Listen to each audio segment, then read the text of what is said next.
There's a flower that once fed Neolithic farmers and later fueled the most powerful drug empire in history. It soothed gods in ancient Egypt, inspired the dreams of romantic poets, and bankrolled wars that changed global order. Today, it's at the root of the most lethal overdose crisis on Earth, and yet you can still grow it legally in your backyard. Papaver somniferum, the opium poppy, is a plant of contradiction. On one hand, its history is full of fervor and scandal. On the other hand, it's a staple in muffin recipes. Also, it's probably the prettiest Schedule II controlled substance we have. I'm Megan Brame, and in this episode of The History of Plants, we'll trace how this unassuming flower went from food to medicine to weapon, how it reshaped nations, rewired brains, and redefined what it means to chase relief. There's a reason Papaver somniferum keeps showing up in tombs, temples, and jars with opium residue. Archaeologically speaking, this plant has been part of our story for a very long time. The earliest confirmed cultivation goes back over 7,000 years, with waterlogged seeds recovered from Neolithic sites in Switzerland, Italy, and Spain. These weren't wild samples tucked away by foragers. Morphometric studies showed the seeds were already changing shape, evolving under human influence to be larger and more chemically potent. Genomic analysis now points to its origin in the Western Mediterranean, where humans first domesticated it from its wild cousin, Papaver sativum. From there, it spread east to the Aegean and Near East, and eventually south into Egypt. There's long been a theory that the Sumerians were the first to cultivate the poppy, calling it hugil, the joy plant. But archaeobotanical evidence leans towards Egypt and the Aegean getting there first. In Egypt, the Ebers Papyrus, which was written around 1550 BCE and is considered the earliest surviving medical text we have, contains what's likely the first recorded reference to the opium poppy. While the plant isn't named directly as Papaver somniferum,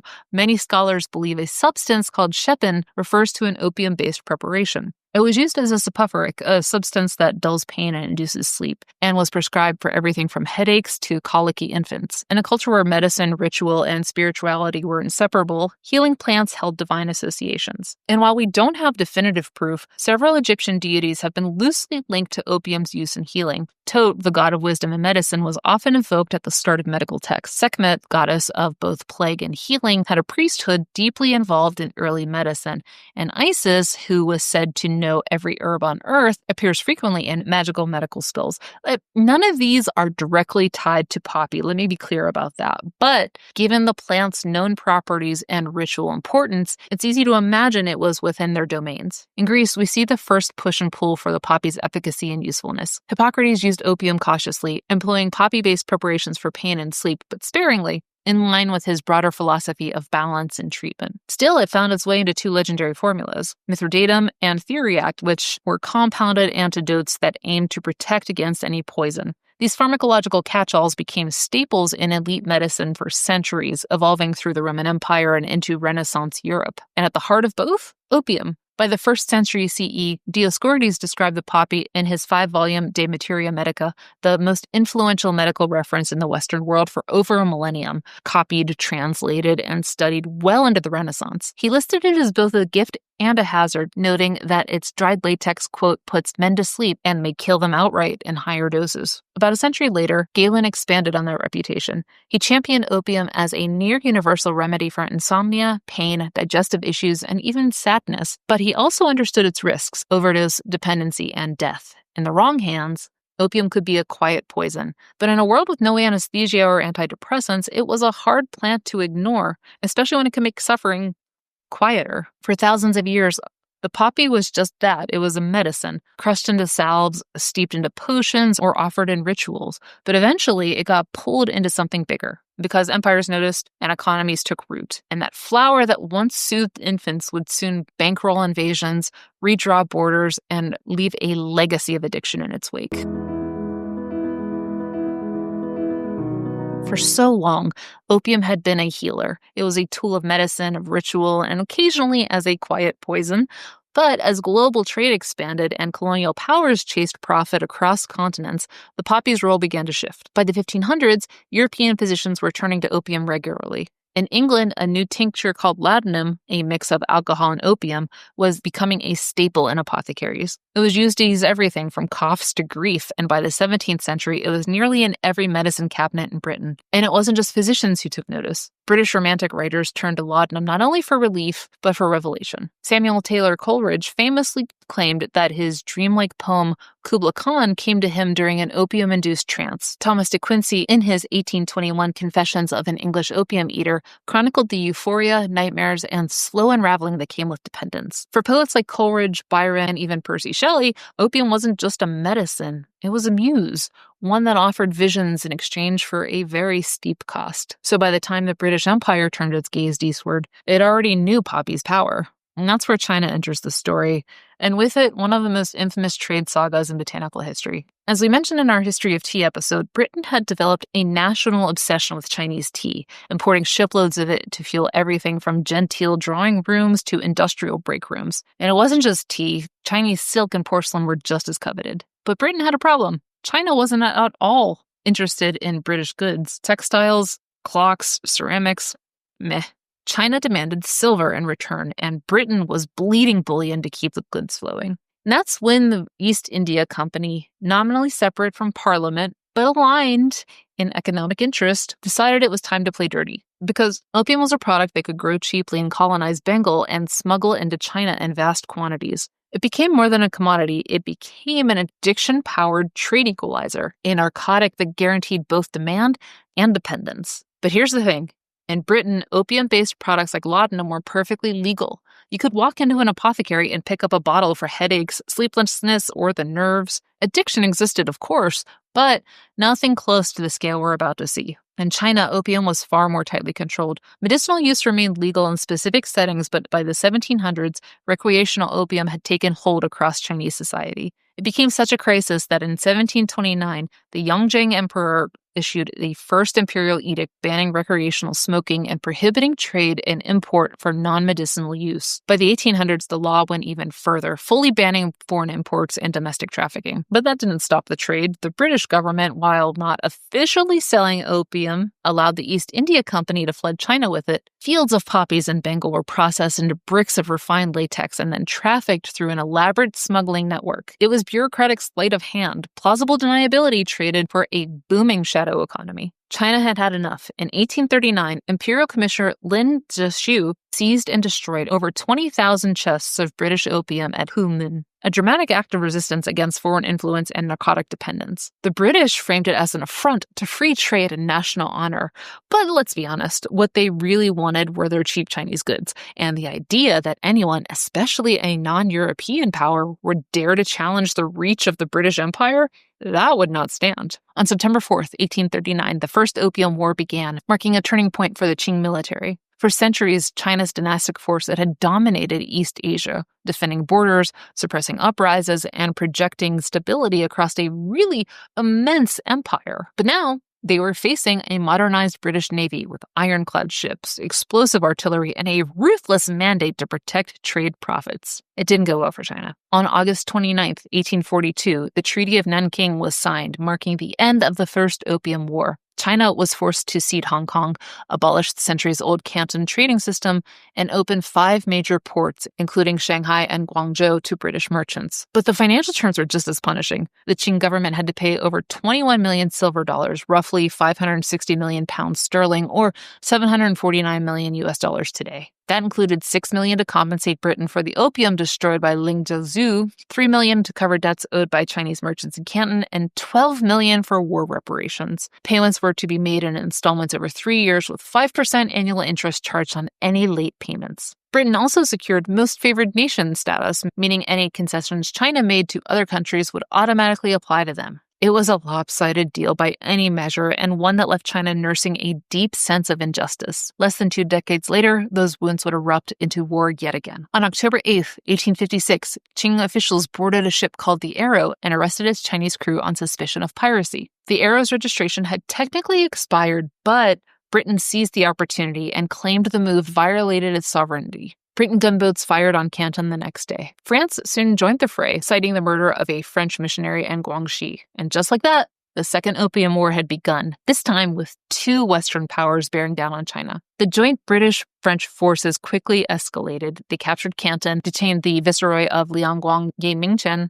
and in June 1858 forced the Qing court into signing the Treaty of Tientsin. It expanded trade rights, opened China's interior to missionaries, allowed foreign diplomats in Beijing, and perhaps most devastatingly, legalized the opium trade. But the ink barely dried before the emperor refused to ratify it, and that refusal reignited the war. And this time the West came back with a vengeance. In 1860, as Allied troops marched toward Beijing, British envoy Harry Parkes and several others were taken hostage. Some were tortured and some were killed. In retaliation, Lord Elgin ordered the destruction of the old summer palace, a cultural trove of art, architecture, and centuries of imperial history. Its ruins still stand today. This move was so drastic that it caused an uproar of public protests, even in the West.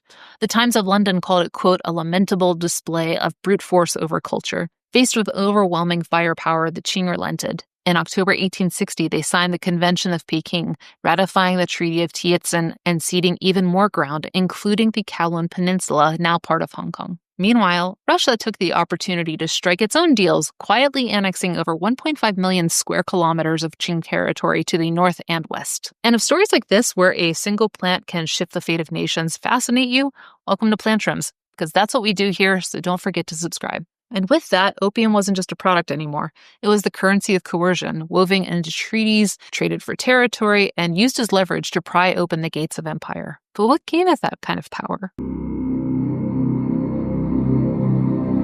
The opium poppy didn't conquer the world on charm alone. Its true power comes from its chemistry, which is a potent blend of alkaloids that could ease suffering, hijack the brain, and keep the masses hooked. What empires traded in bricks and treaties, the poppy delivered in molecules. At the heart of Papaver somniferum is a milky latex, one that contains over 50 alkaloids. But 3 stand out: morphine, codeine, and thebaine. Once ingested or inhaled, morphine binds to the brain's mu-opioid receptors, triggering a flood of dopamine. It dulls pain, slows breathing, wraps the mind in that warm, hazy blanket people have been describing for millennia. Codeine acts more gently. It's a milder analgesic and cough suppressant often used in over-the-counter medications. Thebaine, on the other hand, is chemically unstable and not used directly, but is the precursor for synthetic opioids like oxycodone and buprenorphine. The result? Euphoria, sedation, and eventually dependence. And that's exactly what made it irresistible. In the early 1800s, chemists scrambled to isolate these compounds. A German pharmacist named Friedrich Zerturner succeeded first. In 1804, he crystallized morphine from raw opium, testing it on himself and a few unlucky neighborhood dogs. The effects were conclusive. By the mid-19th century, morphine was mass-produced and celebrated as a medical miracle. It was used in battlefield surgeries, chronic pain treatments, and even children's cough syrups. Its addictive potential wasn't a footnote, it was practically the feature. Patients would keep coming back even when their original illness had long resolved. And then in 1853, the hypodermic needle was invented, giving morphine a direct route into the bloodstream. Now, since it didn't need to pass through the stomach, morphine hit faster, harder, and more efficiently. Use skyrocketed. After the American Civil War, so many veterans became dependent on morphine that the condition earned the nickname the soldier's disease. Meanwhile, pharmaceutical chemists kept pushing. In 1874, C.R. Alder Wright, an English chemist, synthesized diacetylmorphine, a modified version of morphine designed to be less addictive. Spoiler? It wasn't. But that didn't stop Bayer Pharmaceuticals, which began marketing it in 1898 under a more consumer-friendly name, heroin. Heroin was sold as a safe, non-addictive substitute for morphine. Even children's cough syrups included it, and it took years and a wave of dependency before regulators stepped in. But by then the damage was done, and all of it traces back to the single flower. A plant that didn't just numb pain, it redefined how we treated it, one that shaped medicine, warfare, and eventually policy. Because when nature builds something that powerful, humans don't just admire it, we weaponize it.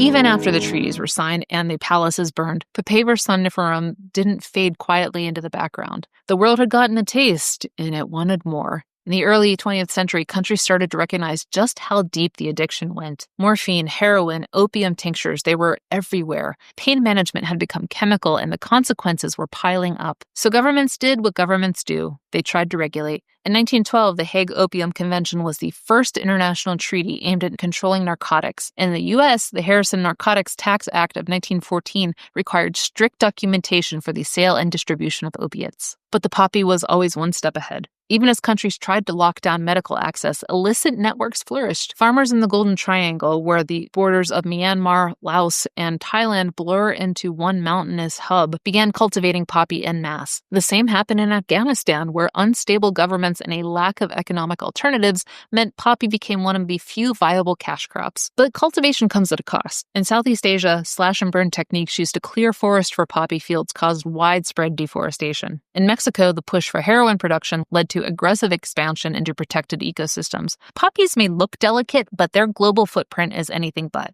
Entire landscapes have been reshaped, soil has been depleted, water diverted, and biodiversity lost, all in pursuit of a plant that seduces with its alkaloids. Meanwhile, poppy's chemistry kept evolving. By the 1980s and 90s, pharmaceutical companies, particularly in the US, were synthesizing new opioids from poppy derivatives. Oxycodone, which was derived from thebaine, hit the market as a so-called safe painkiller. You probably know where this is going. The opioid epidemic exploded, and while today's synthetic drugs like fentanyl often bypass the flower entirely, they wouldn't exist without the template the opium poppy provided. So governments cracked down harder. More regulations, more surveillance, more eradication campaigns, often backed by the United Nations or U.S. Drug Enforcement Administration. In theory, these programs were meant to reduce supply and encourage farmers to switch to legal crops, but in practice, they often just devastated rural economies and fueled resentment. Because when you rip out a farmer's only means of survival without offering a viable alternative, what do you expect them to do?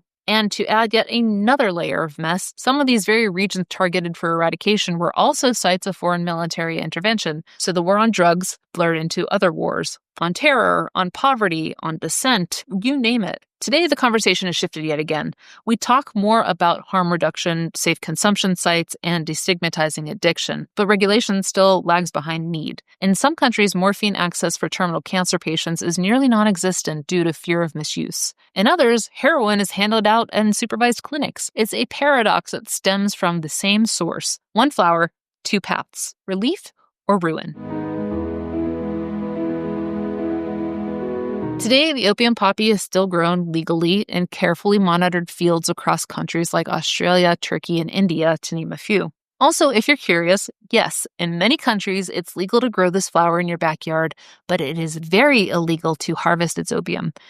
So maybe stick to the muffins. And unlike the shadowy trade routes of the past, today's poppies are tracked, traced, and harvested for pharmaceutical use. Their alkaloids still form the backbone of essential medications, from post-op painkillers to end-of-life care. But look, we can't discount the shadow it casts. Entire generations have been lost to addiction, some from black market heroin, others from overprescribed pills, all stemming from the same flower that's carefully cultivated in sterile fields to ease the suffering of hospice patients, to sedate children in trauma wards, to numb agony when there's no other drug that will do. It is a contradiction rooted in the plant's biology, and it raises a bigger question. When a single species can cradle both compassion and catastrophe in its petals, how do we hold that legacy? Some see it as a cautionary tale. It's like a botanical Icarus whose flight took us too close to comfort. Others call it an essential tool in medicine. And maybe that's the point. If you think about it, maybe the opium poppy isn't just a plant. Maybe it's kind of like a mirror,